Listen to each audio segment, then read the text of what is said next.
ఇక్కడ తబలా ఉండదు, కంజీర ఉండదు, ఇంకేమున్నాయి మ్యూజిక్ ఇన్స్ట్రుమెంట్లో? సితారా, వీణ, గిటార్, ఇలాంటి, ఇంకా డ్రమ్స్, ఇలాంటి సౌండ్స్ ఏమి మనకు వినపడవు. ఎందుకు క్రీస్తు ప్రభు సంఘంలో సంగీతాన్ని వాయించరు, ఎందుకు యూజ్ చేయరు అనేది ఈ దినాన మనం గ్రంథంలోంచి వాస్తవాలని ఆలోచన చేస్తాం. అయితే చాలామంది ఒక డౌట్ రావచ్చు, ఒక పాటే కట్టేశారు, ఆ పాట ఏంటది? కీర్తన 150 తీయండి. పాత నిబంధనలో వారు సంగీతం ఉపయోగించలేదా అంటే, ఇన్స్ట్రుమెంటల్ మ్యూజిక్ ఉపయోగించలేదా అంటే మనం ఏమంటాం? ఖచ్చితంగా ఉపయోగించారు, ఖచ్చితంగా వారు ఇన్స్ట్రుమెంటల్ మ్యూజిక్ వాయించారు. ఎస్ దే డిడ్ అని మనం మాట్లాడతాం. చూడండి, కీర్తన 150 3వ వచనం నుంచి. అదే పాట మీకు తెలుసు కదా, యెహోవాను స్తుతించుడి, ఆయన పరిశుద్ధాలయం నందు దేవుని స్తుతించుడి, ఆయన బలమును ప్రసిద్ధి చేయు ఆకాశ విశాలమందు ఆయన్ను స్తుతించుడి. మనం చదువుతున్నాం నిజానికి, ఇప్పుడు అది పాటలేదు కదా. ఆయన పరాక్రమ కార్యములను బట్టి ఆయనను స్తుతించుడి, ఆయన మహాప్రభావమును బట్టి ఆయన్ను స్తుతించుడి. 3వ వచనం, బోరధ్వనితో ఆయనను స్తుతించుడి, స్వరమండలముతోనూ సితారతోనూ ఆయనను స్తుతించుడి, తంబురతోనూ నాట్యముతోనూ ఆయనను స్తుతించుడి, తంతి వాద్యములతోనూ పిల్లన గ్రోవితోనూ ఆయనను స్తుతించుడి, మ్రోగు తాళములతో ఆయనను స్తుతించుడి, గంభీర ధ్వనిగల తాళములతో ఆయనను స్తుతించుడి. సకల ప్రాణులు యెహోవాను స్తుతించుదురుగాక, యెహోవాను స్తుతించుడి. అందువల్ల ఈ కీర్తన అంతా కూడా మనకి ఏం కనబడుతుందంటే, ఏం కనబడుతుంది? మ్యూజికల్ ఇన్స్ట్రుమెంట్స్ ఉపయోగించినట్లుగా కనబడుతుంది. పైగా కీర్తనకారుడు ఏం చెప్తున్నాడంటే, ఇన్స్ట్రుమెంట్స్ ఉపయోగించి సంగీతం చేయండి, పాటలు పాడండి, నాట్యం చేయండి. ఇలాగూ మనం విషయాల్ని చూస్తూ ఉన్నాం. అంటే ఖచ్చితంగా వారు సంగీత వాయిద్యాలను ఉపయోగించారంటే ఖచ్చితంగా ఉపయోగించారు. ధర్మశాస్త్రం ఇస్తూ ఉన్నప్పుడు వారికి ఈ మ్యూజికల్ ఇన్స్ట్రుమెంట్స్ లేవు వాస్తవానికి. అంటే సుమారుగా బీసీ 1400 సంవత్సరంలో పరమందున దేవుడు ఇశ్రాయేలుకి ధర్మశాస్త్రాన్ని ఇచ్చాడు. ఇశ్రాయేలుకి ఏమి ఇచ్చాడు? ధర్మశాస్త్రాన్ని ఇచ్చాడు. అటు తరువాత దావీదు కాలం వచ్చేటప్పటికి అప్పుడు వరకు మ్యూజికల్ ఇన్స్ట్రుమెంట్స్ని దేవుడు ప్రవేశపెట్టలా. దావీదు కాలం పరిపాలన కాలంలో దేవుడు మ్యూజికల్ ఇన్స్ట్రుమెంట్స్ని దేవుడు ప్రవేశపెట్టాడు. అంటే దేవుని వాక్యానికి వాస్తవానికి ఒకటి కలపకూడదు, ఒకటి తీసివేయకూడదు. కానీ దేవుడు కలపొచ్చు, దేవుడు తీసివేయచ్చు. అర్థమవుతుందా? అందువల్ల దేవుడు ఏం చేశాడు అంటే, దావీదు కాలం వచ్చినప్పటికీ మ్యూజికల్ ఇన్స్ట్రుమెంట్స్ని ప్రవక్తల ద్వారా దావీదు కాలంలో, దావీదు కాలంలో ప్రవక్త ద్వారా ఆయన ఆజ్ఞాపించడం మనం చూస్తూ ఉన్నాం. చూడండి, 2వ దినవృత్తాంతాలు 29వ అధ్యాయం 25వ వచనం నుంచి మాటలున్నాయి. మరియు దావీదు రాజుకు దీర్ఘదర్శి అయిన గాదును ప్రవక్త అయిన నాతానును చేసిన నిర్ణయము చొప్పున యెహోవా మందిరములో తాళములను, స్వరమండలములను, సితారాలను వాయించుటకై అతడు లేవీలను ఏర్పాటు చేసెను. అలాగూ జరగవలనని యెహోవా తన ప్రవక్తల ద్వారా ఆజ్ఞాపించి ఉండెను. దావీదు పరిపాలన చేస్తూ ఉన్నాడు. సుమారుగా 1000 సంవత్సరాలు బీసీ, 1400 సంవత్సరాలు బీసీలో ధర్మశాస్త్రం ఇస్తే 1000 సంవత్సరాలు బీసీ తర్వాత దావీదు పరిపాలన సింహాసనం మీదకి ఎక్కాడు. ఆ సమయంలో దేవుడు ఏం చేశాడంటే ప్రవక్తల ద్వారా ఆజ్ఞాపించాడు. ఏమని ఆజ్ఞాపించాడు చూడండి, అక్కడ ఏమని ఆజ్ఞాపించాడు? యెహోవా మందిరములో తాళములను, స్వరమండలములను, సితారాలను వాయించుటకై అతడు లేవీలను ఏర్పాటు చేసెను. అలాగూ జరగవలనని యెహోవా తన ప్రవక్తల ద్వారా ఆజ్ఞాపించి ఉండెను. మ్యూజిక్ ఇన్స్ట్రుమెంట్స్ వాయించడానికి ఎవరు వాయించాలి? ఎవరు పడితే వాళ్ళు వాయించడానికి వీలు ఉండదు. ఎవరు వాయించాలి? లేవీలే. గుర్తుపెట్టుకోండి. మీరు తీసారా? బైబిల్ తీయాలి. 29, 25 వచనం. లేవీలను ఏర్పాటు చేసెను, అలాగూ జరగవలనని యెహోవా తన ప్రవక్తల ద్వారా ఆజ్ఞాపించి ఉండెను. 26 వచనం. దావీదు చేయించిన వాద్యములను వాయించుటకు లేవీలును, బోరలు ఊదుటకు యాజకులను నియమింపబడిరి. అందువలన పాత నిబంధనలో దావీదు పరిపాలన కాలంలో మొట్టమొదటిగా దేవుడు, అప్పటికే ధర్మశాస్త్రం ఇశ్రాయేలుకు అనుగ్రహించబడి 400 సంవత్సరాలు గడిచిపోయింది. ఆ తరువాత దేవుడు ఏం చేశాడు? మ్యూజికల్ ఇన్స్ట్రుమెంట్స్ని ప్రవేశపెట్టాడు. ఖచ్చితంగా వారు దేవాలయంలో మ్యూజికల్ ఇన్స్ట్రుమెంట్స్ని వాయించాల్సింది ఎవరు అంటే లేవీలు తప్ప వేరొకరు అది వాయించకూడదు. లేవీలకే దేవుడు అవకాశం ఇచ్చాడు మందిరంలో వాయించడానికి. అయితే కొత్త నిబంధన వచ్చేటప్పటికి జాగ్రత్తగా మనం అర్థం చేసుకోవాలి. కొత్త నిబంధన వచ్చేటప్పటికి చూడండి, లేవి యాజకులు లేరు అసలు నిజానికి. ఇప్పుడు క్రైస్తవ్యంలో ఎవరు లేరు? ఆ లేవి యాజకత్వం లేదు, అసలు ధర్మశాస్త్రము లేదు. జాగ్రత్తగా గమనించాలి మనం. హెబ్రీ పత్రిక 7వ అధ్యాయం తీయండి అందరూ. 11 నుంచి ఈ మాటలు ఉన్నాయి.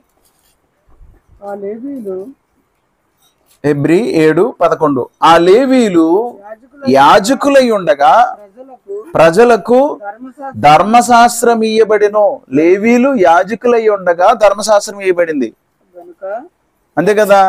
ధర్మశాస్త్రం ఇస్తూ ఉన్నప్పుడు లేవీల్ని యాజకులుగా చేశాడు ఆయన.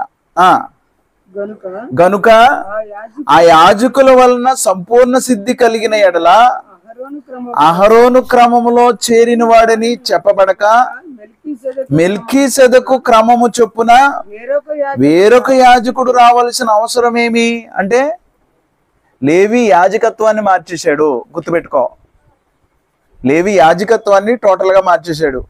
ప్రభువైన యేసుక్రీస్తు వారు మనందరి ప్రధాన యాజకుడు. ఈ ప్రధాన యాజకుడు లేవి యాజకత్వానికి సంబంధించిన వాడా?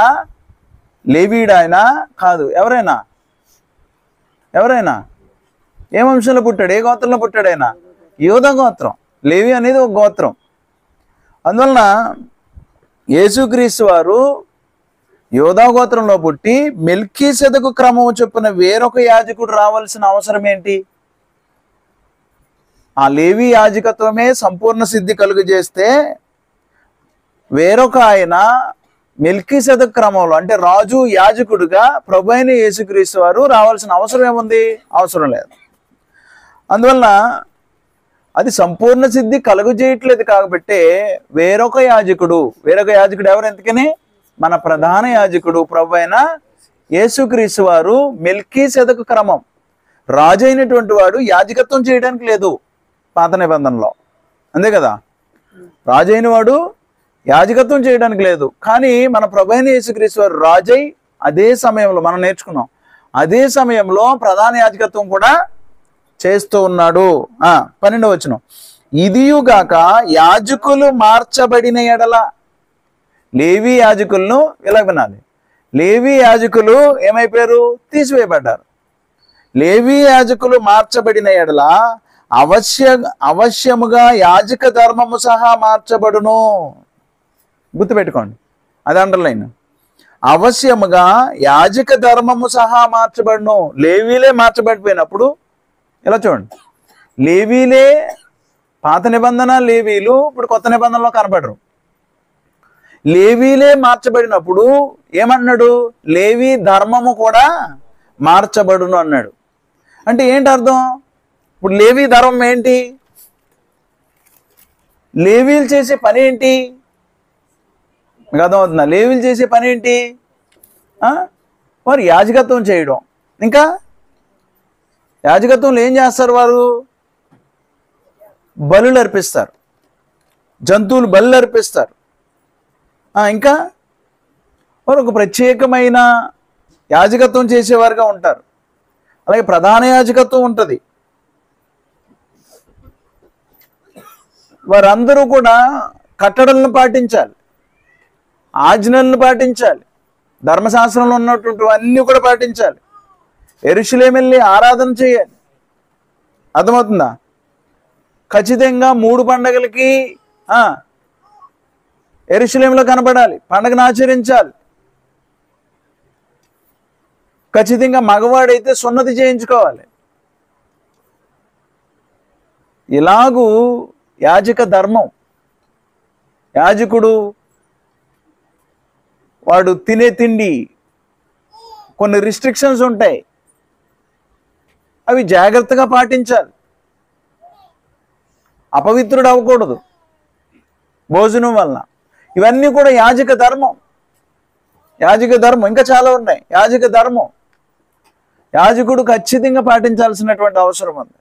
యాజకత్వం చేయాలి, అది యాజక ధర్మం. అంత మాత్రమే కాకుండా దావీదు కాలంలో దేవుడు ఏం చేశాడు? మ్యూజిక్ని ప్రవేశపెట్టాడు. ఇప్పుడు యాజకులు ఏం చేయాలి? లేవీలు ఏం చేయాలి? మ్యూజిక్ని కొట్టాలి, ఇన్స్ట్రుమెంట్ మ్యూజిక్ వాయించాలి. యెహోవా మందిరంలో మ్యూజిక్ కొట్టడానికి దేవుడు లేవీల్ని ఏర్పాటు చేశాడు. కానీ ఇక్కడ కొత్త నిబంధనకు వచ్చేటప్పటికి ఏం మాట్లాడుతూ ఉన్నాడంటే, జాగ్రత్తగా మనం ఆలోచన చేస్తే, పాత నిబంధన లేవి యాజకులు లేరు కొత్త నిబంధనలో. 2 లేవి యాజకులే లేనప్పుడు లేవి యాజక ధర్మం ఎందుకు ఉంటుంది? అది కూడా అవశ్యంగా ఏమన్నాడు చూడండి, 12వ వచనం చదువుతున్నా. ఇదియుగాక యాజకులు మార్చబడిన ఎడల అవశ్యముగా యాజక ధర్మము సహా మార్చబడును. యాజకులు మార్చబడితే, యాజక ధర్మం అంటే యాజకులు చేసే పని, యాజకులు చేయవలసిన పని అంతా కూడా మార్చబడింది. నిజానికి యాజకులతో పాటు యాజక ధర్మం కూడా మార్చబడింది అనేది మనం గుర్తుపెట్టుకోవాలి. అంటే ఇప్పుడు చాలా మంది ఏం చేస్తారు?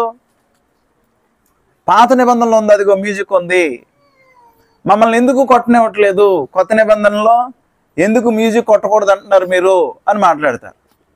కానీ మనం గుర్తు చేసుకోవాల్సింది ఏమిటంటే, పాత నిబంధన ఆచరించేవాడు ఏదో ఒకటి ఆచరించడానికి వీలు ఉండదు. అవునా కదా? పాత నిబంధనలో దేవుడు ఆజ్ఞాపించినటువంటి ఆజ్ఞలు కానీ, అలాగే ఆయన చెప్పినటువంటి బలులు అర్పణలు అర్పించడం కానీ, యాజకత్వాలు కానీ, యెరూషలేము వెళ్ళి ఆరాధన చేయడం కానీ, ఇవన్నీ ఖచ్చితంగా జరగాలి. పాత నిబంధనలో దేవుడిచ్చినటువంటి ఆజ్ఞల్లో 99 ఆజ్ఞలు నువ్వు పాటించి ఒక్క ఆజ్ఞలో మీరితే ఏమైపోయినట్టు? దేవుని దృష్టిలో అపరాధివి. అర్థమవుతుందా? వ్యభిచారం చేయట్లా, ఒక వ్యక్తి నరహత్య చేయట్లా, దొంగతనం చేయట్లా, అంత బాగానే బతుకుతున్నాడు, కానీ అబద్ధం ఆడుతున్నాడు, మంచోడా? మీకు అర్థమవుతుందా? అందువలన దేవుడిచ్చినటువంటి అన్ని ఆజ్ఞల్లో అవన్నీ వదిలేస్తారు మనుషులు. పాత నిబంధనలోంచి ఒకటి తెచ్చుకుంటారన్నమాట. ఏంటి తెచ్చుకుంటారంటే మ్యూజిక్, అది పాత నిబంధనలో ఉంది, అది తెచ్చుకుంటామంట. మరి మిగతా ఆజ్ఞలన్నీ అసలు ఆ లేవీలే లేరు మొట్టమొదటిది. 2 లేవి యాజకత్వము లేదు. ఏం చేశాడు? వాస్తవానికి దేవుడు ఏం చేశాడండి? ఏం చేశాడు ఆయన? పాత నిబంధనని అంటే పాత నిబంధన ధర్మశాస్త్రాన్ని దేవుడు ఏం చేశాడు అంటే క్రీస్తు సిలువనందు కొట్టివేశాడు. అసలు ధర్మశాస్త్రమే అమల్లో లేదు, మనం గుర్తు చేసుకోవాల్సింది అది. కానీ మనుషులందరూ చూసి పాయింట్అవుట్ చేసేది ఏంటి? ఎక్కడికి వెళ్ళి తీసుకుంటున్నారంటే ధర్మశాస్త్రం ఇదిగో దేవుని స్తుతించండి. దేంతో స్తుతించండి? తంబురతోనూ, సితారతోనూ, తంతి వాయిద్యములతోనూ, తాళములతోనూ, గంభీర ధ్వనులతోనూ ఆయన్ను స్తుతించండి. ఇది ఉన్నది కదా పాత నిబంధనలో. కీర్తనాకారుడు చెబుతున్నాడు కదా అని మాట్లాడే వాళ్ళు ఉంటారు. మనకు అర్థం కావాల్సింది ఏంటంటే అసలు పాత నిబంధననే శిలువ మరణంలో కొట్టివేయబడింది. అంటే ధర్మశాస్త్రం ఏమైంది? కొట్టివేయబడింది. అది కొట్టివేయబడింది అనే ఆలోచన లేకపోతే పాత నిబంధనలోకి వెళ్ళి ఇప్పుడు కూడా నేను మ్యూజిక్ కొడతాను అనే ఆలోచన వచ్చేస్తుంది మనిషికి. కొలసీలకు రాయబడిన పత్రిక 2:13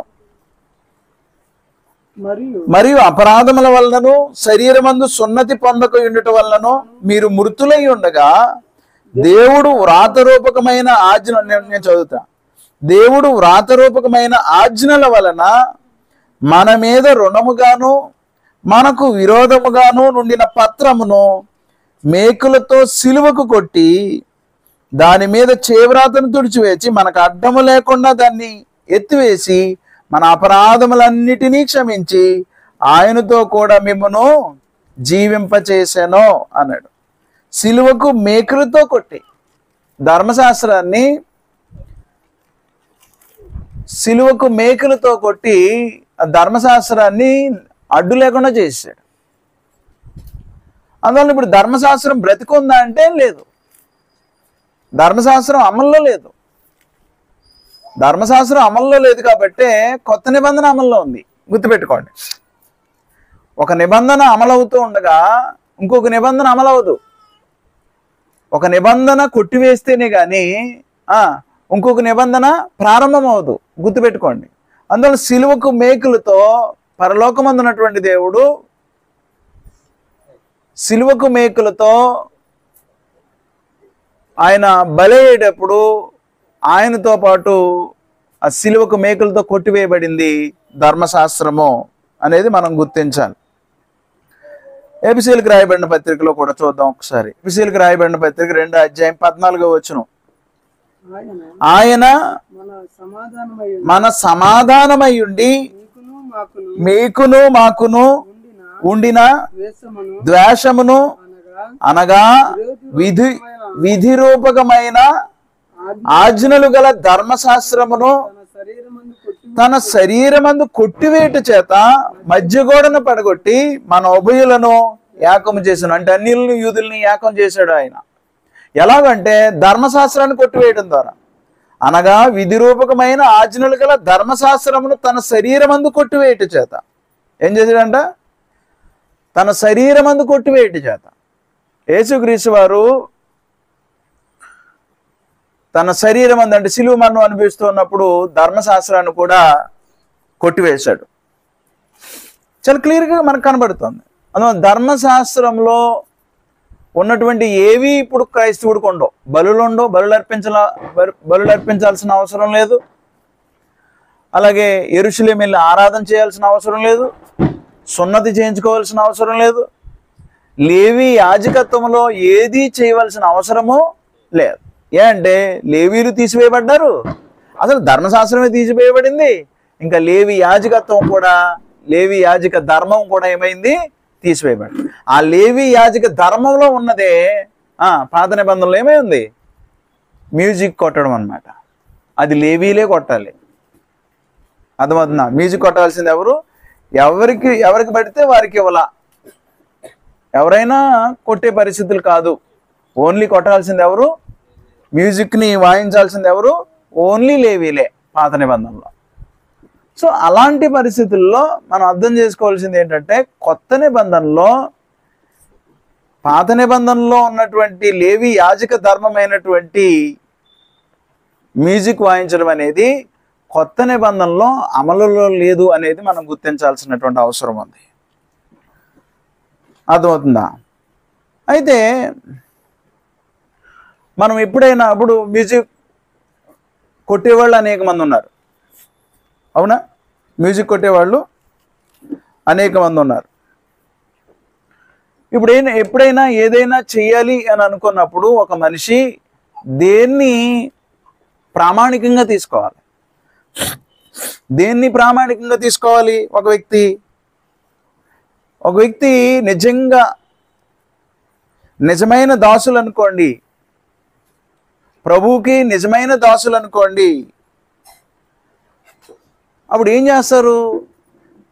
మనం స్టాండర్డ్గా తీసుకోవాల్సింది ఏమిటి?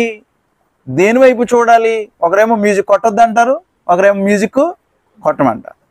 అందువల్ల స్టాండర్డ్గా నువ్వు నేను తీసుకోవాల్సింది ఏమై ఉంటుంది అంటే నువ్వు మతాధికారాలను చూడటం కాదు.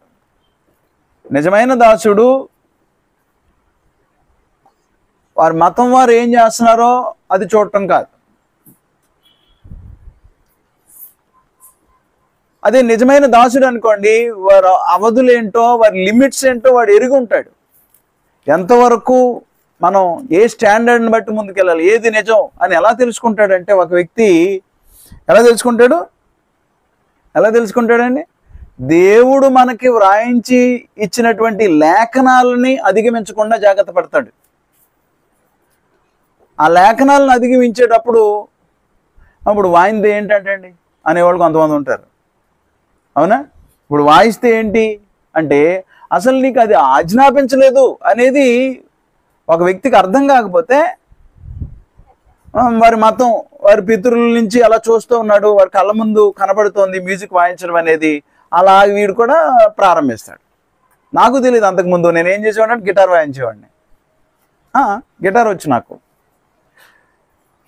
డ్రమ్స్ ఇలా కొట్టేవాడిని కానీ నాకు వచ్చేది కాదు. గిటార్ నేర్చుకున్నాను, నేను గిటార్ వాయించేవాడిని.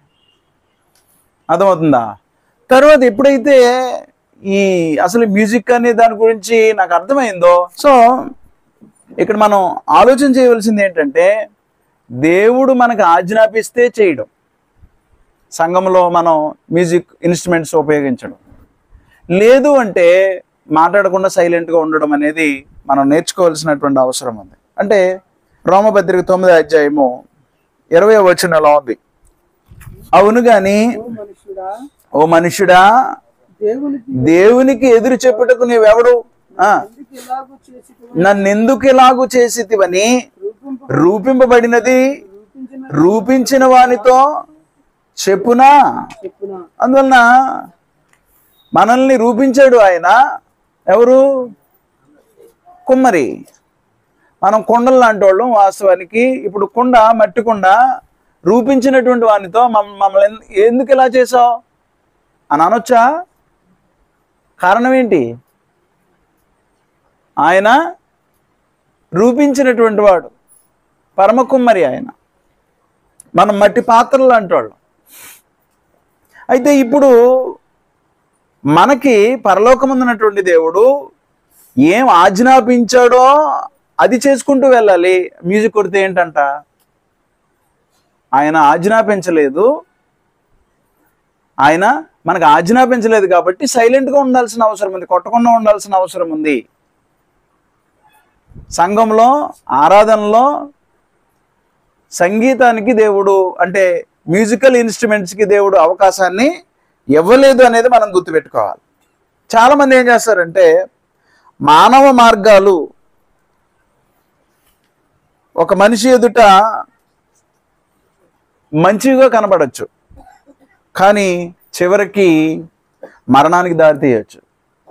మనుషుడు తనకు తానుగా ఆలోచన చేసుకున్న మార్గాలు అంటే మనుషులు ప్రవేశపెట్టే మార్గాలు తనకు తానుగా వ్యక్తిగతంగా తన కళ్ళ ముందు మంచిదిగా కనపడవచ్చు. ఇది ఇలా ఫాలో అయితే బాగుంటుంది, దేవుని ఆజ్ఞ కాకపోయినా ఇలా ఫాలో అయితే బాగుంటుంది, ఇబ్బంది ఉంది, హాయిగా ఉంటుంది, మ్యూజిక్ కొడుతుంటే చాలా బాగుంటుంది, వినసొంపుగా ఉంటుంది. మ్యూజిక్ ఇన్స్ట్రుమెంట్స్ వాయించే కొలది, ఆ పాట వింటున్న కొలది వినసొంపుగా ఉంటుంది అని అనుకుని ఏదైనా, అదే కాకుండా ఏదైనా ఒక వ్యక్తి తన మార్గంలో అది మంచిదనుకుని తను ప్రాక్టీస్ చేయొచ్చు, కానీ ఆ మార్గము చివరికి ఆ వ్యక్తిని నాశనానికి తీసుకెళ్లే అవకాశం కూడా ఉంది.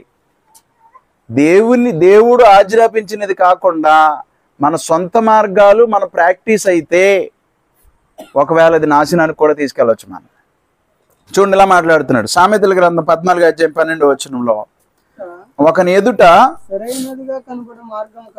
సరైనదిగా కనబడు మార్గము కలదు, అయితే తొదకది మరణమునకు త్రోవ తీయును. ఒక వ్యక్తికి తన ఎదుట మంచిదిగా కనబడవచ్చు, కానీ అది తొదకి మరణానికి దారి తీసే అవకాశం ఉంది. అందువలన నువ్వు చూజ్ చేసుకునేది, నువ్వు ఎన్నుకునే మార్గము దేవుడు చెప్పినటువంటి ఆజ్ఞ అయి ఉండాలి. నువ్వు ఎన్నుకునేటువంటి ఆజ్ఞ, నువ్వు నడిచే మార్గము ఎవరిదై ఉండాలి? దేవుడు ఆజ్ఞాపించిందై ఉండాలి. కారణం ఏంటంటే ఆయన వాక్యమే సత్యం. ఒకవేళ మన ఆలోచనలు మన పద్ధతులు గమ్యాన్ని చేర్చలేవు. కారణం ఏంటంటే మన ఆలోచనలు మన పద్ధతులు సత్యం కాకుండా పోతాయి. మన ఎదుట ఇది మంచి పర్లేదు, బాగుంది కదా, అంత ఉల్లాసంగా ఉంది కదా అని అనిపించవచ్చు, కానీ చివరికి అది ఎక్కడ తీసుకెళ్తుంది? అదే సత్యం అయితే కనుక నేను గమ్యస్థానం తీసుకెళ్తుంది.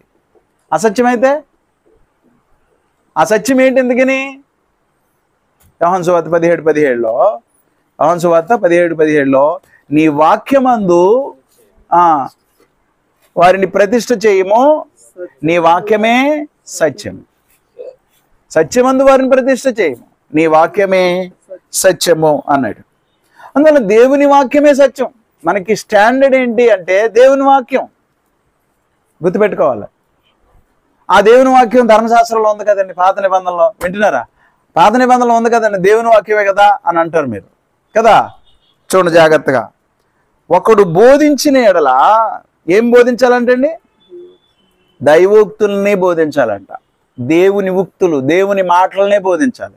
మ్యూజిక్ లేని దాన్ని మ్యూజిక్ ఉందని ఎవడు చెప్తాడు? నిజానికి మతాన్ని ప్రాక్టీస్ చేసేవాడు చెప్తాడు. లేని దాన్ని ఉన్నదని చెప్తున్నాడంటే ఇప్పుడు 10% ఇవ్వడం కూడా. మీరు చూడండి, టైత్ దశం భాగం ఇవ్వాలని కూడా లేనిపోయింది ఎవడు చెప్తున్నాడు? నిజానికి ఈనాడు కొత్త నిబంధనలో ఉన్నటువంటి వారికి అది దేవోక్త కాదు.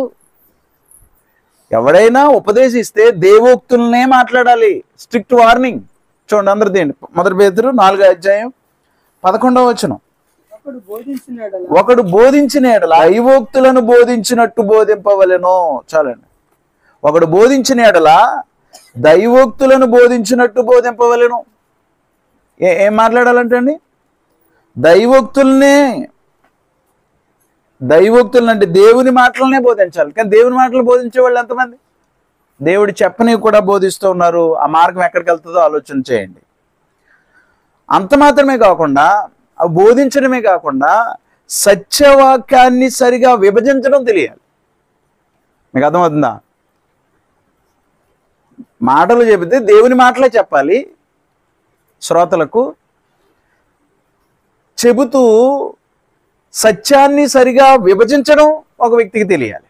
అంటే ఏంటి?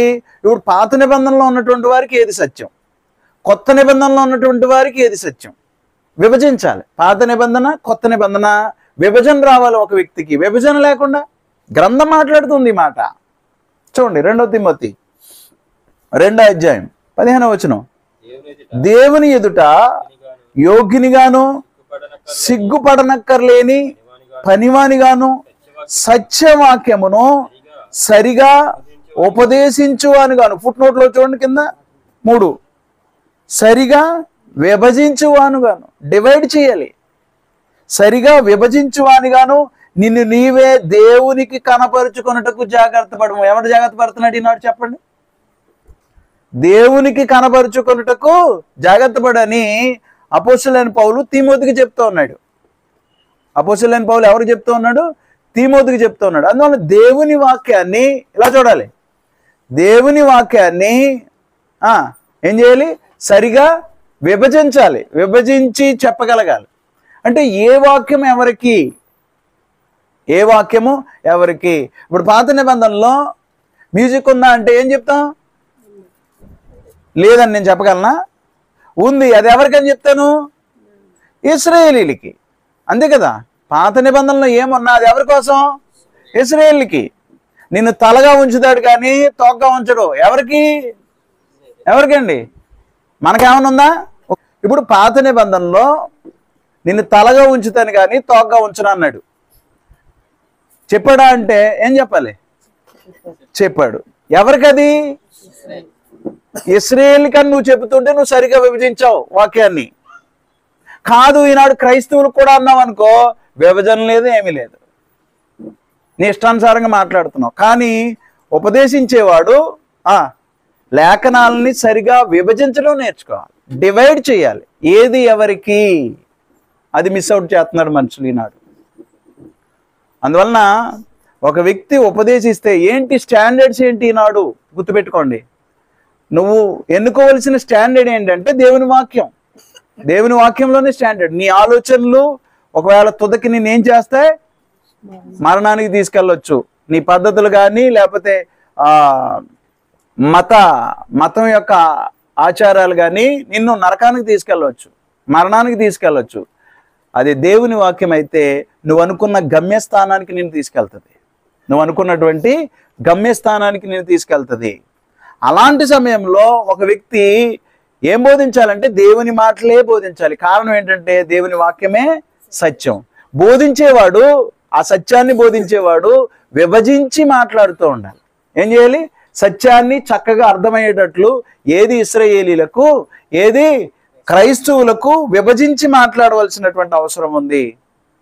ఇంకేం చేయాలంటే విభజించి మాట్లాడుతూ దేవుడిచ్చినటువంటి వాక్యము ద్వారానే తప్పు దిద్దుతూ, ఖండిస్తూ, ఉపదేశిస్తూ, బుద్ధి చెప్పుతూ, శిక్షావిధి చేయించు ముందుకు కొనసాగాలి. కారణం ఏంటంటే దేవుని లేఖనం అది చేస్తుంది. నువ్వు సత్యం చెప్తున్నావు అనుకో, ఏం చేయగలవు? సరి చేస్తావు. నువ్వు సత్యం చెప్తున్నావు అనుకో, బుద్ధి చెబుతావు, తప్పు దిద్దుతావు. ఇదంతా కూడా దైవావేశం వలన కలిగినటువంటి లేఖనం ద్వారా జరగాలి. అది సత్యం కాబట్టి.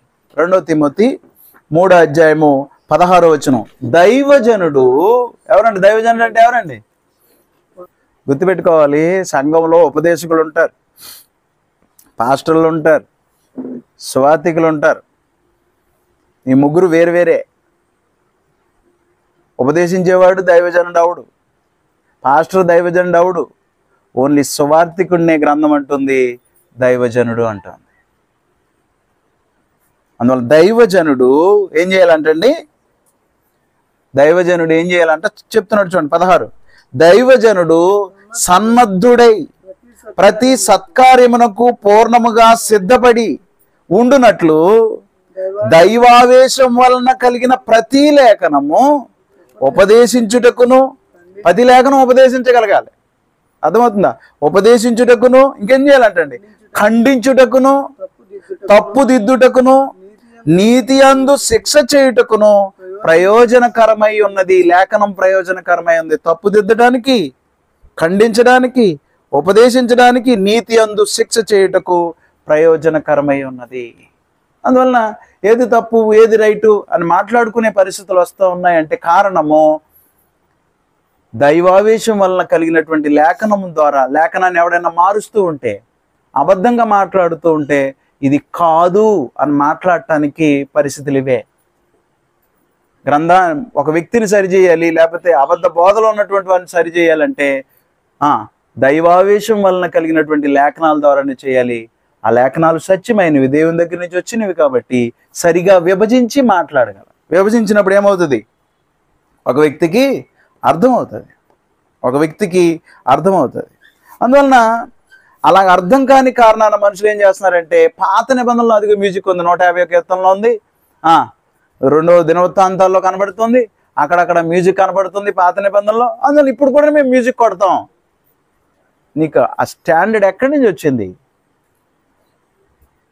ఈనాడు కొత్త నిబంధనలో ఎక్కడైనా మ్యూజిక్ కొట్టినట్టుందా అని ఏ వ్యక్తి అయినా సరే కనీసం ఆలోచన చేయలేనటువంటి పరిస్థితికి వెళ్ళిపోతూ ఉన్నాడు. ఆలోచన చేయలేనటువంటి పరిస్థితికి వెళ్ళిపోతూ ఉన్నాడు. అంటే గ్రంథంలో కొన్ని వచనాలు మనం ఆలోచన చేస్తే చాలా విషయాలు, కొన్ని జనరల్గా మాట్లాడినవి ఉంటాయి, కొన్ని జనరల్గా మాట్లాడి ఉంటాయి, కొన్ని స్పెసిఫిక్గా ఇలాగే చెయ్యాలి అని మాట్లాడి ఉంటాయి. ఇవి చాలా జాగ్రత్తగా మనం అర్థం చేసుకోవాలి. ఇప్పుడు చూడండి, మార్కు సువార్త 16వ అధ్యాయము 15వ వచనం. మరియు మీరు సర్వలోకమునకు వెళ్ళి సర్వ సృష్టికి సువార్తను ప్రకటించుడి.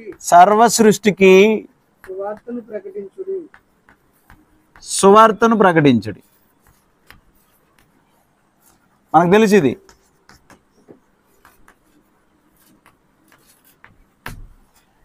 మీరు సర్వలోకమునకు వెళ్ళి సర్వ సృష్టికి ఏం చేయాలి? సువార్తను ప్రకటించడి. మొట్టమొదటిగా వెళ్ళి అనే విషయాన్ని మనం ధ్యానం చేస్తే, మీరు సర్వలోకమునకు వెళ్ళి సర్వ సృష్టికి ఏం చేయాలి? మీరు సువార్తను ప్రకటించండి అన్నాడు. ఇప్పుడు వెళ్ళి అనేది మనం తీసుకుంటే అక్కడ స్పెసిఫిక్గా ఏం మాట్లాడుతున్నాడు అంటే, ఇది జనరల్లా లేకపోతే స్పెసిఫికా? అర్థమవుతుందా? జనరల్గా మాట్లాడుతున్నాడా లేకపోతే స్పెసిఫిక్గా మాట్లాడుతున్నాడా? వెళ్ళమనేది మీరు సర్వలోకమునకు వెళ్ళి. ఇప్పుడు వెళ్ళేటప్పుడు ఎలా వెళ్తాం మనం? స్పెసిఫిక్గా మాట్లాడటం అంటే ఏంటి? ప్రత్యేకంగా ఖచ్చితంగా మాట్లాడటం. ఖచ్చితంగా మాట్లాడేటప్పుడు ఎలా మాట్లాడతాడు? నువ్వు వెళ్ళేటప్పుడు ఈ వెహికల్ తీసుకుని వెళ్ళు అంటే స్పెసిఫిక్గా మాట్లాడినట్టు. ఇప్పుడు వెళ్ళమని చెప్తున్నాడు, గో టు ద వరల్డ్, లోకంలోకి వెళ్ళు. గోయింగ్ టు ద వరల్డ్, లోకంలోకి వెళ్ళు. ఎలా వెళ్ళాలి? నువ్వు నడుచుకుని వెళ్ళు. ఆనాడు సాధనాలు ఏమున్నాయి వాస్తవానికి సువార్త ప్రకటన చేయడానికి? అర్థమవుతుందా? సువార్త ప్రకటన చేయడానికి ఆనాడు సాధనాలు ఏంటి? నడిచి వెళ్ళేవారు, ఇంకా జంతువుల మీద వెళ్ళేవాళ్ళు, ఇంకా రథాల మీద వెళ్ళేవాళ్ళు, ఇంకా ఓడల మీద వెళ్ళేవారు. అంటే సముద్ర ప్రయాణం. అర్థమవుతుందా? సముద్ర ప్రయాణం అంటే ఇప్పుడు వెళ్ళే అన్నప్పుడు స్పెసిఫిక్గా ఈ విధంగానే వెళ్ళాలని ఏమైనా చెప్తూ ఉన్నాడా? వెళ్ళి అని అన్నప్పుడు ఇలా చూడాలి. ఏం లేదు, ఇంకొక 20 నిమిషాలు ముగిస్తాను. వెళ్ళి అన్నప్పుడు దేవుడు స్పెసిఫిక్గా నువ్వు సైకిల్ తొక్కుని వెళ్ళు అని ఏమని అన్నాడా? అనలా. నువ్వు ఎలాగైనా వెళ్ళు, నాకు కావాల్సింది ఏంటి? సువార్త ప్రకటించ. అంటే ఏంటిది? జనరల్గా మాట్లాడాడు. నీ చాయిస్. నువ్వు ఇప్పుడు ఏం చేస్తావు? బై ఫ్లైట్ వెళ్ళు. ఏమైంది? ఇప్పుడు ప్రపంచం అంచులకు వెళ్ళాలి, ఎలా వెళ్తావు? ఫ్లైట్లో వెళ్ళు, లేకపోతే వాళ్ళలో వెళ్ళు, బైక్లో వెళ్ళు, సైకిల్ మీద వెళ్ళు, కారులో వెళ్ళు. Choice is yours. నువ్వు ఏదైనా తీసుకో, ఇబ్బంది లేదు. అది జనరల్గా మాట్లాడాడు. ఇప్పుడు రెండవది సువార్త. ఏం ప్రకటించాలి? ఎందుకని? నువ్వు సర్వలోకమునకు వెళ్ళి సర్వ సృష్టికి సువార్త ప్రకటించండి అన్నాడు. అంటే ఇప్పుడు నేను ఫిజిక్స్ మాట్లాడుతున్నాను వెళ్ళి, ఆయన ఏం చెప్పాడు? స్పెసిఫిక్గా ఖచ్చితంగా మాట్లాడాల్సింది ఏంటి? చెప్పాల్సింది ఏంటి? సువార్త. ఇంక వేరే చాయిస్ లేదు. ఇక్కడ చాయిస్ ఉంది. అర్థమవుతుందా మీకు? మీరు వెళ్ళడం అనేది చాయిస్. నువ్వు ఎలాగెళ్తావో అప్ టు యూ. ఇది జనరల్. కానీ సువార్తను ప్రకటించమంటే నేను వెళ్ళి ఫిజిక్స్ చెప్తూ ఉంటే, లేకపోతే కెమిస్ట్రీ చెప్తున్నాను అనుకోండి, మ్యాథమెటిక్స్ చెప్తున్నాను అనుకోండి, కుదురుతుందా? కుదరదు. కారణం ఏంటి? స్పెసిఫిక్గా దేవుడు సువార్తను ప్రకటించు అన్నాడు. అంతే. సువార్తనే ప్రకటించాలి. చాయిస్ లేదు ఇంకా వేరొకటి ప్రకటించడానికి. అర్థమవుతుందా మీకు? అందులో గ్రంథంలో ఇవి కనబడితే మనం జాగ్రత్తగా చూడాల్సిన అవసరం ఉంది. గ్రంథంలో ఇవి కనబడితే మనం జాగ్రత్తగా చూడాల్సినటువంటి అవసరం ఉంది. అలాగే ఇప్పుడు నోవాహు కాలంలో నోవాహుకి ఒక ఆజ్ఞ ఇచ్చాడు ఆయన. వింటున్నారా?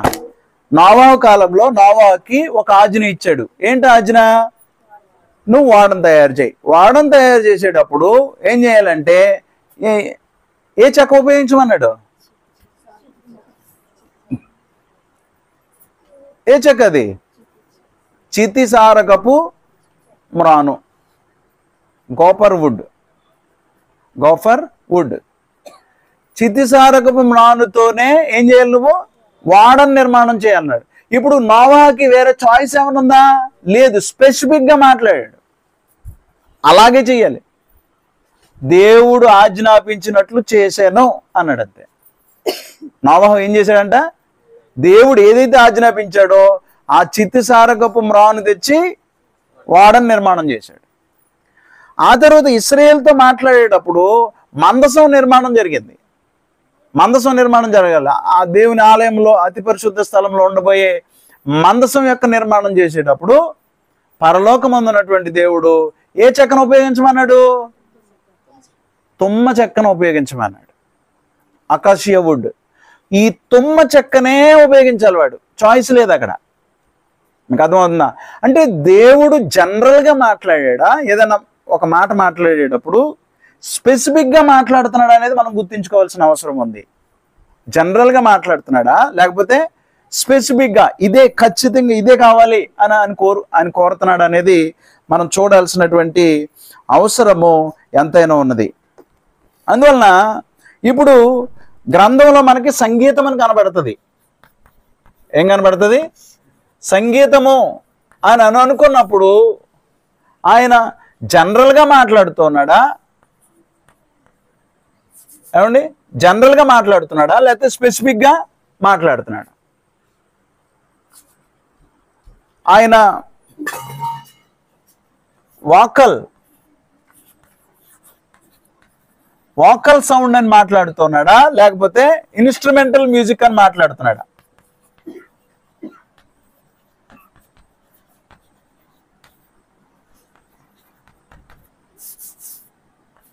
Vocal music.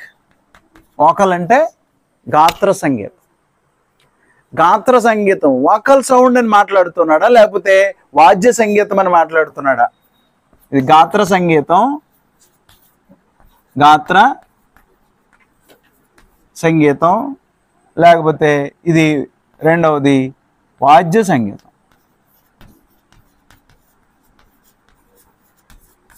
అర్థమవుతుందా?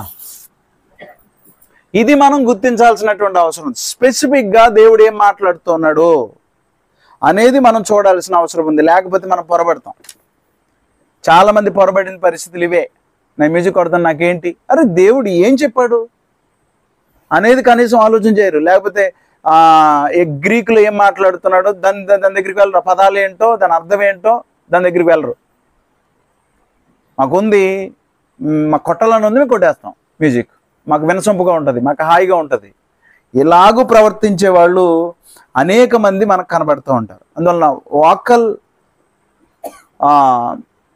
వాకల్ మ్యూజికా లేకపోతే ఇన్స్ట్రుమెంటల్ మ్యూజికా అనేది మనం చూడాల్సిన అవసరం ఉంది. మన గ్రంథంలో కనబడుతున్న అంటే కొత్త నిబంధనలో ఎక్కడ కూడా ఇన్స్ట్రుమెంటల్ మ్యూజిక్ కొట్టినట్టుగా మనకు కనబడదు. ఎక్కడ కూడా మీరు చూపించండి కావాలంటే. ఎక్కడైనా కానీ అపోస్తులు కానీ ప్రభు అయిన యేసుక్రీస్తు వారు కానీ ఎక్కడ ఆజ్ఞాపించినట్టు కానీ సంఘంలో ఎక్కడైనా ఇన్స్ట్రుమెంటల్ మ్యూజిక్ వాడినట్లుగా కానీ మనకి కొత్త నిబంధనలో ఎక్కడా కూడా కనబడదు. ఎక్కడ కూడా కనబడదు. చూడండి, కొన్ని పరిస్థితులు మనం పరిశీలన చేసినప్పుడు మత్తయి సువార్త 26వ అధ్యాయంలో 30వ వచనం. మత్తయి సువార్త 26వ అధ్యాయము ప్రభు అయిన యేసుక్రీస్తు వారు శిష్యులతో మాట్లాడుతున్నాడు. 26వ అధ్యాయము 30వ వచనం. అంతట వారు కీర్తన పాడి ఒలీవల కొండకు వెళ్ళిరి. ఇక్కడ ఏమైనా మ్యూజిక్ ఇన్స్ట్రుమెంట్స్ తో ఆయన మాట్లాడా? లేదు. అపోస్తుల కార్యాలు 16వ అధ్యాయం 25వ వచనం. అపోస్తుల కార్యములు 16వ అధ్యాయము 25వ వచనం. అయితే మధ్యరాత్రి వేళ పౌలును శీలయు దేవునికి ప్రార్థించుచు కీర్తనలు పాడుచుండిరి. దేవునికి ప్రార్థించుచు కీర్తనలు పాడుచుండిరి. కొంతమంది మీరు చూసారో లేదో, ఒక సంచిలా తగిలించుకుంటారు, ఆ సంచిలో కంజీరు వేసుకుంటాడు అనమాట. మీకు అర్థమవుతుందా? ఆ సంచిలో ఏం వేసుకుంటాడు? కంజీరు కానీ తాళాలు కానీ ఏమిటి వేసుకుని స్టార్ట్ చేసిన వెంటనే కంజీరు వాయిస్తూ ఉంటాడు అనమాట. కంజీరు వాయిస్తూ ఉంటాడు. అంటే ఏదో ఒక మ్యూజిక్ ఇన్స్ట్రుమెంట్స్ ఎవరో కీబోర్డు తగిలించుకుని వెళ్ళిపోతాడు మనిషి. స్టార్ట్ చేసిన వెంటనే కీబోర్డు వాయించేవాళ్ళు ఉంటారు. ఇప్పుడు అర్ధరాత్రి వేళ వీరితో పాటు ఎలాంటి మ్యూజిక్ ఇన్స్ట్రుమెంట్స్ లేవు, కానీ వారు ఏం చేస్తున్నారు? కీర్తనలు పాడుచుండిరి. కీర్తనలు పాడుతున్నారు నైట్ అంతా కూడా, ఎలాంటి మ్యూజిక్ ఇన్స్ట్రుమెంట్స్ లేవు. ఆ తర్వాత రోమపత్రిక 15వ అధ్యాయము 9వ వచనం. ప్రభువైన యేసుక్రీస్తు వారి గురించి చూడండి ఒకసారి. నేను చెప్పినదేమనగా, పితరులకు చేయబడిన వాగ్దానం విషయంలో దేవుడు సత్యవంతుడని స్థాపించుటకును, అన్యజనులు ఆయన కనికరమును గూర్చి దేవుని మహిమపరచుటకును క్రీస్తు సున్నతి గల వారికి పరిచారకుడు ఆయను. అందు విషయమై ఈ హేతువు చేతను అన్యజనుల్లో నేను నిన్ను స్తుతింతును, నీ నామ సంకీర్తనము చేయుదునని వ్రాయబడి ఉన్నది. నీ నామ సంకీర్తనము చేయుదునని రాయబడి ఉన్నది. నిన్ను స్తుతింతును అన్యజనుల్లో, నీ నామాన్ని కీర్తిస్తాను నేను అని ప్రభువైన యేసుక్రీస్తు వారు మాట్లాడినటువంటి మాట మనకు కనబడుతోంది. 1 కొరింథీ 14వ అధ్యాయం 15వ వచనంలో 14:15లో కాబట్టి ఆత్మతో ప్రార్థన చేతును, మనసుతో ప్రార్థన చేతును, ఆత్మతో పాడుదును, మనసుతో పాడుదును. దేంతో పాడాలంటండి? ఆత్మతో. మ్యూజిక్ పట్టుకుంటాను, ఇన్స్ట్రుమెంట్స్, ఒక కంజర్ పట్టుకుంటాను అని ఏమైనా ఉందా ఇక్కడ? మ్యూజిక్ ఉపయోగిస్తానని ఏమైనా ఉందా? ఏమి లేదు. ఆత్మతో పాడుదును, మనసుతోనూ పాడుదును. పాటలు పాడేటప్పుడు ఇది జరగాలి, ఆత్మతో మనసుతో పాడాల్సినటువంటి అవసరం ఉంది. హెబ్రీ పత్రికలో కూడా, హెబ్రీ పత్రిక 2వ అధ్యాయం 12వ వచనంలో ఉంది. పరిశుద్ధపరచు వారికి పరిశుద్ధపరచబడు వారికి అందరికీ ఒక్కటే మూలం. ఈ హేతువు చేతను వారిని సహోదరులని పిలుచుటకు ఆయన సిగ్గుపడక, నీ నామమును నా సహోదరులకు ప్రచురపరుతును, సమాజము మధ్య నీ కీర్తిని గానము చేతును అనేను. సమాజం మధ్య నీ కీర్తిని గానము చేతును అనేను. అందువల్ల గానం చేసేటప్పుడు ఎలాంటి ఇన్స్ట్రుమెంట్ మ్యూజిక్తో నేను గానం చేస్తానని మనం చూసుకున్నటువంటి ఏ సందర్భంలోనే కనపడదు, ఇక ముందు కూడా కనపడదు, కానీ అపార్థం చేశారు. చూద్దాం ఒకసారి. ఎఫెసీయులకు రాయబడిన పత్రిక 5వ అధ్యాయము 19వ వచనం. ఎఫెసీయులకు రాయబడిన పత్రిక, ఒకనినొకడు కీర్తనలతోనూ సంగీతములతోనూ ఆత్మ సంబంధమైన పాటలతోనూ హెచ్చరించుచు మీ హృదయములలో ప్రభువును గూర్చి పాడుచు కీర్తించుచు అన్నాడు. చేయాల్సింది ఇది సంఘానికి ఆజ్ఞ. ఒకనికొకడు కీర్తనలతోనూ సంగీతములతోనూ ఆత్మ సంబంధమైన పాటలతోనూ హెచ్చరించుచు మీ హృదయములలో ప్రభువును గూర్చి పాడుచు కీర్తించుచు అన్నాడు. అదే కొలసి 3:16లో కూడా అదే విషయాలు మాట్లాడుతున్నాడు. ఒకసారి చదువుకుందాం, మళ్ళీ ఇక్కడికి వద్దాం. కొలసి పత్రిక 2 చోట్ల మనకి ఈ మాటలు రాయబడ్డాయి. 3:16 సంగీతములతోనూ కీర్తనలతోనూ ఆత్మ సంబంధమైన పద్యములతోనూ ఒకనికి ఒకడు బోధించుచు బుద్ధి చెప్పుచు కృపాసహితముగా మీ హృదయములలో దేవుని గూర్చి గానము చేయుచు సమస్త విధములైన జ్ఞానముతో క్రీస్తు వాక్యం మీలో సమృద్ధిగా నివసింపనీయుడి అన్నాడు. అందువలన ఇక్కడ మనం ఆలోచన చేస్తే ఏమన్నాడు? ఇంగ్లీష్లో కనుక ఈ వచనాన్ని కనుక మనం ఆలోచన చేస్తే,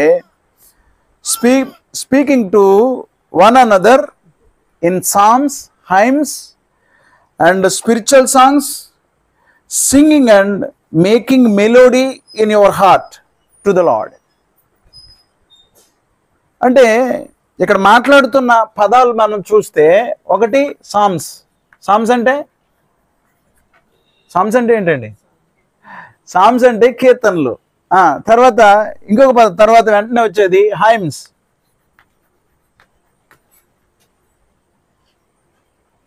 తర్వాత ఇంకొక పదము స్పిరిచువల్ సాంగ్స్. స్పిరిచువల్ సాంగ్స్ అంటే ఏంటి? ఆత్మ సంబంధమైన పాటలు. తర్వాత సింగింగ్, పాడడం.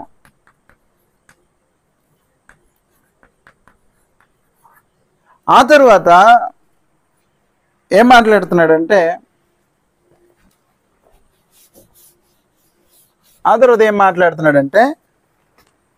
సింగింగ్ అన్న తర్వాత making melody in your heart. Making melody in your heart.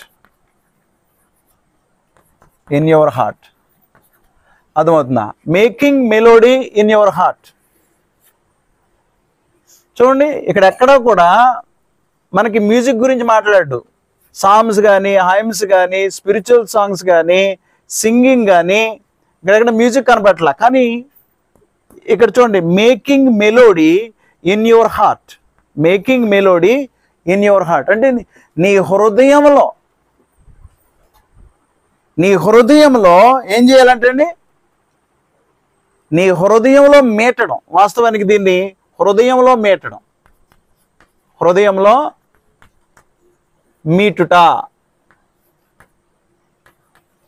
మీటుట అంటే ఏంటి? మెలోడీగా, ఒక లయబద్ధంగా హృదయంలో మీటాలి ముందు ఒక వ్యక్తి. అంటే దేవుడు ఏ సంగీతాన్ని కోరుకున్నాడంటే గాత్ర సంగీతాన్ని కోరుకున్నాడు. నీ హృదయంలో మీటి బయటకు వస్తుందే, making melody in your heart. దాన్ని ఏమన్నాడంటే, మీ గ్రీక్ పదం కూడా చూసుకుంటే షాలో అన్నాడు. ఏమన్నాడు? షాలో అంటే హృదయంలో మేటడం. దీని గురించి ఏమన్నాడు? షాలో అన్నాడు. షాలో అంటే హృదయంలో మేటాల్సింది ఎక్కడ? ఇప్పుడు ఇందాక మనం చదువుకున్నాం, ఏమది 150వ కీర్తన చదివాం, పాడలేదు. ఇప్పుడు హృదయంలో మేటండి. దేవుని స్తుతించుడి, ఎల్లప్పుడు దేవుని స్తుతించుడి. హృదయంలో మేటుతున్నాం అనమాట. కానీ చదవండి అనుకో, దేవుని స్తుతించుడి, సకల ప్రాణులారా దేవుని స్తుతించుడి, ఆయన ప్రభావం స్తుతించుడి. ఇది చదవడం. మేటడం వేరే. ఎప్పుడైతే మేటుతావో ఏమొస్తుంది? ఒక లయబద్ధంగా మెలోడీగా బయటకు వస్తూ ఉంటుంది. దేవుడు కోరుకున్నది అది. నేను ఎప్పుడు ఒక విషయాన్ని చూపిస్తాను. మత్తయి సువార్త 5వ అధ్యాయం 2వ వచనం, 2-3 వచనం చదివండి. నోరు తెరిచి ఇలాగూ బోధింపసాగెను, ఆత్మ విషయమై వారు ధన్యులు, దీనులైన వారు ధన్యులు, పరలోక రాజ్యం వారిది, దుఃఖపడు వారు ధన్యులు, వారు ఓదార్చబడుతారు, సాత్వికులు ధన్యులు, వారు భూలోకమును స్వతంత్రించుకొందురు. చాలండి ప్రకాష్ గారు. ఇప్పుడు నేను ఏమంటున్నానంటే మేటండి అంటున్నా. ఇప్పుడు ఏం చేయాలి? దాన్ని మేటాలి. ఎవరు మేటతారు? శ్రీని గారు ఏమన్నా మేటతారా కదా? ఇప్పుడు మేటాలి. చూడండి, మూడవ లైను. ఆత్మ విషయమై దీనులైన వారు ధన్యులు, పరలోక రాజ్యము వారిది. దుఃఖపడు వారు ధన్యులు, వారు ఓదార్చబడుదురు. సాత్వికులు ధన్యులు, వారు భూలోకమును స్వతంత్రించుకొందురు. ఇది మేటడం. మీకు అర్థమవుతుందా? అందువలన దేవుడు కోరుకుంది ఏంటంటే హృదయంలో మేటడం. హృదయంలో ఒక లయబద్ధంగా, నువ్వు పాఠం చదివినట్టు చదవడం కాదు, కానీ లయబద్ధంగా హృదయంలో మీటి బయటికి రావాలని కోరుతున్నాడు. దాన్ని making melody in your heart. ఎక్కడది? నీ హృదయంలో దాన్ని మెలోడీగా మేక్ చేయి. మీటు. అర్థమవుతుందా? బయట కాదు మేటాల్సింది, వేణను కాదు మేటాల్సింది, లేకపోతే గిటార్ని కాదు మేటాల్సింది. దేన్ని? నీ హృదయాన్ని మీటు. అందువల్ల దేవుడు ఏం కోరుకుంటున్నాడంటే వాస్తవానికి గాత్ర సంగీతం. హృదయాన్ని మీటినప్పుడు ఆ సంగీతం ఎలాంటిది? ఎక్కడి నుంచి వస్తుంది? నోటి ద్వారా. గాత్ర సంగీతం నోటి ద్వారా బయటకు వస్తుంది. అలాంటి సంగీతాన్ని పరలోకమందున్నటువంటి దేవుడు కోరుకుంటున్నాడు తప్ప మ్యూజికల్ ఇన్స్ట్రుమెంట్స్ని మాత్రం కోరట్లే ఆయన. సంగీతమే. ఏ సంగీతం అంటే గాత్ర సంగీతం, అంతే తప్ప ఇన్స్ట్రుమెంటల్ మ్యూజిక్ కాదు, వాద్య సంగీతం కాదు. వాద్య సంగీతం అనుకోండి ఆయన జనరల్గా మాట్లాడేవాడు, కానీ అలా మాట్లాడకుండా ఏం మాట్లాడుతున్నాడు? హృదయంలో చేసేది ఏంటి? ఇన్స్ట్రుమెంట్ మ్యూజిక్ ఏమైనా వస్తుందో హృదయంలోంచి రాదు. ఇన్స్ట్రుమెంట్ మ్యూజిక్ ఏమి హృదయంలోంచి రాదు అనేది మనం గుర్తుపెట్టుకోవాలి. అందువలన షాలో అనే పదం గ్రీక్ పదము హృదయంలో మేటడం అని అర్థం వాస్తవానికి. అంటే vocal cords of the heart, లోపల ఉన్నటువంటి కార్డ్స్ ఉంటాయి, వోకల్ కార్డ్స్ అంటారు దాన్ని, వాటిని మేటడం అనమాట హృదయం ద్వారా. ఒక లయబద్ధంగా పాడడం అంతే తప్ప కొత్త నిబంధనలో అందుకే చూడండి మనకి ఎక్కడ కూడా అపోస్తులకి అప్పుడు అంటే వాళ్ళకి డబ్బులు లేకండి అని అంటారేమో మీరు, లేకపోతే వారు అప్పుడు పరిస్థితులు కుదరలేదని అంటారేమో. కుదరకపోవడం లేకపోతే డబ్బులు లేకపోవడం ఈ పరిస్థితులు ఏముండవు. వాస్తవానికి దేవుడు ప్రవేశపెట్టమంటే ప్రవేశపెట్టాలి. ఆనాడు సంఘానికి వచ్చినటువంటి వారు వారి ఆస్తులు అంత అమ్మి కూడా ఏం చేశారు? సంఘంలో పెట్టారు. వారి స్థిరాస్తులు అన్నీ కూడా అమ్మేసి స్థానిక సంఘం దగ్గర పెట్టి సంఘం అభివృద్ధి చెందడానికి, సువార్త ప్రకటన చేయడానికి ప్రయాసపడ్డారు. మ్యూజిక్ ఇన్స్ట్రుమెంట్స్ పెద్ద లెక్కే ఉంది కొనుక్కొని వాయించడానికి. అసలు మీరు ఆదిమ సంఘంలో ఎలాంటి మ్యూజిక్ ఇన్స్ట్రుమెంట్స్ మనం చూడం. సంఘాల్లో ప్రకటన గ్రంథం వరకు మనకి ఎక్కడ కూడా మ్యూజిక్ ఇన్స్ట్రుమెంట్స్ కనపడవు. మరి ఈనాడు ఎక్కడి నుంచి వచ్చినాయి? ఇది మానవ కల్పితం అనేది మనం గుర్తుపెట్టుకోవాల్సిన అవసరం ఉంది. నీకు హాయిగా ఉండడం కాదు కావాల్సింది, ఎవరి కోసం నువ్వు పాడాలి, ఎవరిని స్తుతించుతున్నావు. ఇలా చూడండి, ఎవరిని ఎప్పుడు సంగీతం ద్వారా నువ్వు ఎవరిని కీర్తిస్తున్నావు? దేవునికి. అందువల్ల నీ పక్కోడికి వినసొంపుగానో అవతల వాడికి వినసొంపుగానో కాదు కావాల్సింది. నీ దేవుణ్ణి హృదయపూర్వకంగా నువ్వు స్తుతించి కీర్తిస్తున్నావో ఆయనకు కావాలి. ఇప్పుడు డ్రమ్స్ పట్టుకుని కొడుతున్నావు అనుకో, అబ్బా ఎంత బాగా కొడుతున్నాడు నా బిడ్డ భూమి మీద, నన్ను ఎంత బాగా కొట్టి స్తుతింతున్నాడు అని నీ మ్యూజిక్ ఇన్స్ట్రుమెంట్ నువ్వు ఎంతో బాగా కొట్టేస్తున్నావు అని ఆయన పొంగిపోడు. నిజానికి అది నీ హృదయంతో మీటు, ఆత్మతో మనసుతో పాడు. చాలామంది ఆత్మతో మనసుతో పాడరు, అసలు దాని అర్థం ఏంటో గ్రహించరు చాలామంది. మీరు చూడండి, పాడేవాడికి దాని అర్థం ఏంటో కూడా తెలియదు చాలామందికి. చాలా బాధాకరం. ఇంకా ఆత్మతో మనసు ఏం పాడతాడు పాట? దాని అర్థం గ్రహించాలి. అర్థం గ్రహించి హృదయపూర్వకంగా నువ్వు మీటుతో ఉన్నప్పుడు ఖచ్చితంగా నువ్వు దేవుని స్తుతించగలవు. దాని పదాల అర్థం తెలియకపోయినా, వాస్తవానికి నువ్వేం పాడుతున్నావో నువ్వు ఆలోచన చేయకపోయినా ఏమి హెచ్చరిక ఉంటుంది, ఏం బుద్ధి కలుగుతుంది, దేవుణ్ణి ఏం స్తుతింతావు, నువ్వు ఏం కొనియాడుతావు. నిజానికి ఒకరినొకడు స్పీకింగ్ టు వన్ అనదర్. అందువల్ల ఒకరినొకడు కీర్తనలతో, సంగీతములతో, ఆత్మ సంబంధమైన పద్యములతో ఆయన్ని కీర్తించుచు, ఆయన పాడుచు, making melody in your heart. నీ హృదయంలో ఏం చేయాలి? మీటే కార్యక్రమం. అది ఈనాడు కోరుతూ ఉన్నాడు తప్ప మ్యూజిక్ ఇన్స్ట్రుమెంట్తో అల్లరి చేస్తున్నారు. ఈనాడు డీజే పెట్టేవాళ్ళు ఉన్నారు. ఆ గోల, ఆ సౌండ్ అలా సినిమా పాటల కంటే దూరంగా అయిపోయింది పరిస్థితి. అసలు దేవుడు ఏం కోరుకున్నాడో మనుషులకు అవసరంలా. ఎవరిని డిస్టర్బ్ చేయాల్సిన అవసరం. ఇప్పుడు మనం మాట్లాడుతున్నాం అనుకోండి, ఎవరికి డిస్టర్బ్ ఉండదు. అవును కదా? మరి పెద్ద సౌండ్ పెట్టి మనం మాట్లాడుతున్నాం అనుకోండి, వాళ్ళు వింటారు అవసరమైతే. అంతే తప్ప ఎవరికి డిస్టర్బెన్స్ ఉండదు. అదే డీజే పెట్టు, గుండె దడ వచ్చేస్తుంది. ఎవరికైనా కొంచెం వీక్గా ఉన్నవాడికి ఎలా ఉంటుంది? గుండె దడ పట్టుకుంటుంది. చనిపోయిన వాళ్ళు కూడా ఉన్నారు చాలామంది మ్యూజిక్ వల్ల. హార్ట్ ఆగిపోయినటువంటి వాళ్ళు ఉన్నారు.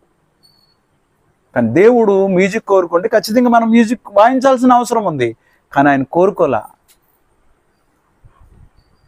నిర్జీవమైన వస్తువుల ద్వారా ఆయన ఘనత పొందాలని చూడట్లా.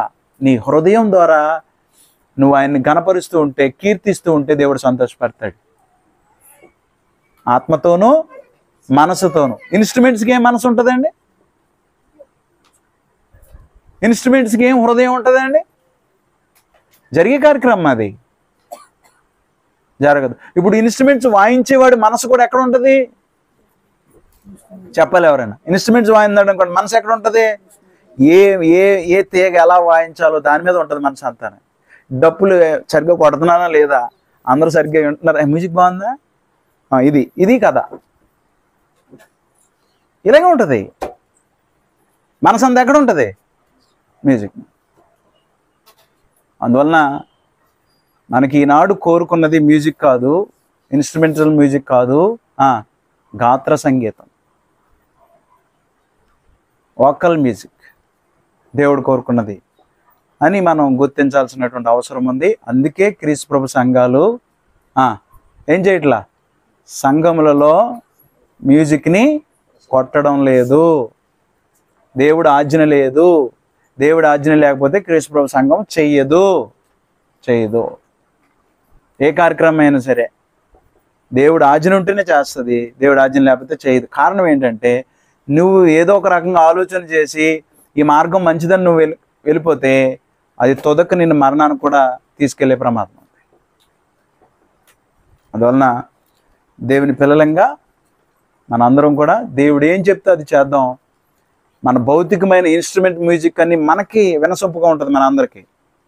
కానీ మన హృదయము మనసుతో మనం పాడుతున్నప్పుడు ఎవరికి బాగుంటుంది? దేవుడు సంతోషపడతాడు. అది మనం చేయాలి. యేసుక్రీస్తు వారు కూడా సహోదరులతో కలిసి నిన్ను సంకీర్తన చేస్తాను, నిన్ను కీర్తిస్తాను అన్నాడు. ఎలా కీర్తిస్తాడైనా మ్యూజిక్ ఇన్స్ట్రుమెంట్స్ ఏమన్నా పట్టుకొచ్చి కీర్తిస్తాను అన్నాడా? లేదు. ఆ సౌండ్ దేవుడికి అవసరం లేదు. నీ జీవ వస్తువులు సౌండ్ చేస్తే దానివల్ల పొంగిపోయే దేవుడు కాదు మన దేవుడు. ఇది గుర్తుపెట్టుకుని మ్యూజిక్ అనేది కొత్త నిబంధనలో దేవుడు ప్రవేశపెట్టలేదని, ఆజ్ఞాపించలేదని, మనకి ఉన్నదల్లా గాత్ర సంగీతం అని మనం గుర్తించుకుని విషయాలని బాగా ఎరిగి సంగీతానికి అంటే వాద్య సంగీతాలకి మనం ప్రాధాన్యత ఇవ్వకుండా హృదయ సంబంధమైనటువంటి గాత్ర సంగీతానికి మనం ప్రాధాన్యత ఇచ్చి ముందు కొనసాగాలని మిమ్మల్ని హెచ్చరిస్తూ నేను హెచ్చరించుకుంటూ ముగిస్తున్నాను.